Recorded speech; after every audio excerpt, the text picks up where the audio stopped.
So this girl is about to take her mentor's secrets and uncover a conspiracy that could get her killed. This auntie, her name is Dr. Kemi Adebayo. She's 29 years old, an environmental scientist in Lagos, and one of those people who notices when even the river looks slightly off, when the water smells different, when the algae refuses to behave. She works for a mid-sized NGO, the kind that spends half their energy chasing oil spills, then the remaining half begging government for data. But Kemi is good at what she does. She sees patterns where others see nothing, and she's stubborn enough to chase a lead until it talks back. So one morning, Kemi is walking along the riverside, laptop bag slung across her shoulder, earbuds in, observing the water. It's slightly discolored, oily sheen shimmering in the sun. She kneels, pulls out a portable microscope, drops a tiny sample of algae onto the slide, and mutters to herself, "Still too many anomalies. Something is off." Just as she's about to pack up, a courier shows up at her office with a wax-sealed envelope addressed to her. She frowns because she hasn't been expecting anything. She opens it and it reads, "Dr. Kemi Adebayo, you are to receive the final work of Professor Folake Ogundipe. Please collect the package from our office immediately." The heartbeat sound in her head gets louder. 5 years ago, she and Professor Ogundipe had a falling out that left serious scars. Kemi had accused her mentor of selling out to the oil companies, stormed out of her office, and never looked back. Now, she feels that old mixture of resentment and curiosity coil in her chest. She rushes to the lawyer's office, and there it is, a locked briefcase and a small key. She takes it home and sits on her floor, unwrapping the package carefully. Inside are annotated research notebooks and a key labeled "Safety Deposit Box, Meridian Bank."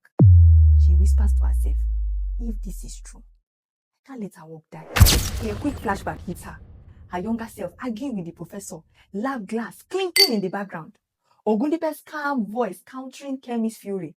She shakes it off, but the memory lingers. The stakes are clear. Expose a major corporation, risk her life, and possibly her family's safety. The next day, Kemi waka go back. The dimly lit vault was, the smell of cold steel. She inserts the key, opens the box, and retrieves sealed vials of water and soil, medical records, and then correspondence with someone claiming to be a whistleblower inside Meridian Petroleum. She examines the samples under lab lights. Her breath catches. "Radioactive. This isn't just pollution. This is life-threatening," she mutters. She calls the whistleblower, John Olumide. No answer. Voicemail. "The number you have dialed is not available. Send a voicemail." A few clicks later, news alert pops up. Local fisherman dies in accidental drowning. The same fisherman John had mentioned in his emails. Kemi's stomach twists. Somebody is cleaning up loose ends. She is alone, in possession of evidence that could destroy a full company. Later, walking out of a cafe, Kemi notices a black SUV tailing her. She ducks into an alley, checks the reflection of her pursuer in a shop window. Her heart is beating seriously. Rain is drumming on the corrugated rooftops above. Honking cars can be heard in the distance. Street vendors are shouting. She then calls her sister. "Madam, stay home. Don't answer the door if anybody knocks." From that point, Kemi goes underground. She moves between safe houses, constantly checking her mirrors, swapping bags with evidence, changing routes. Every footstep, it just feels like it could be her last. Then, the depth of the conspiracy now hits her. She studies her mentor's notes at night. The handwriting is precise, but it's fearful. Phone recordings are hidden in encrypted files. Messages are warning that somebody is watching. Meridian Petroleum has been dumping radioactive drilling mud into village water supplies for years. People in communities are showing birth defects, cancer clusters, and then the whistleblower now is dead. Kemi now discovers a hidden dead man's switch. Her mentor had anticipated that she will not survive, or she might not survive. If Kemi fails to check in every 72 hours, all the research automatically goes to international authorities. She whispers to herself, "She was planning for me to finish this, even if I didn't survive." The clock is now ticking. Kemi arranges a meeting with international environmental prosecutors at a safe house in Delta. But the company's head of security, a former military colonel, appears with armed men.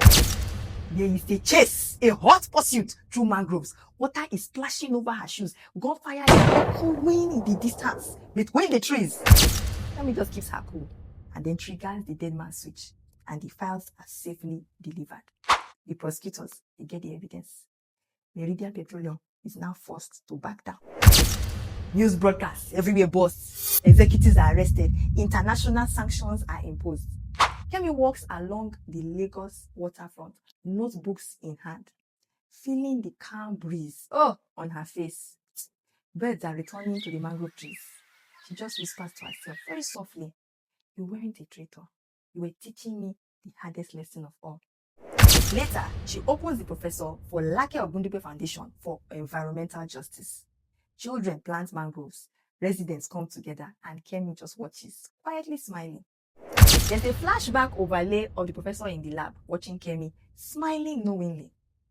Kemi places a single flower on her mentor's photo as the sun sets over Lagos, warm light reflecting off the water.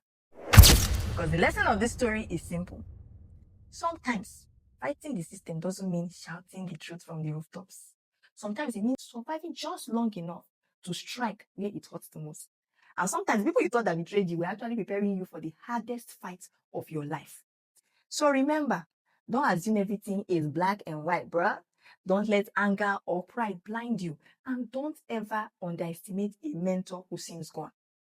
Kemi learned the hard way that sometimes the quietest lessons are the most deadly and the most necessary.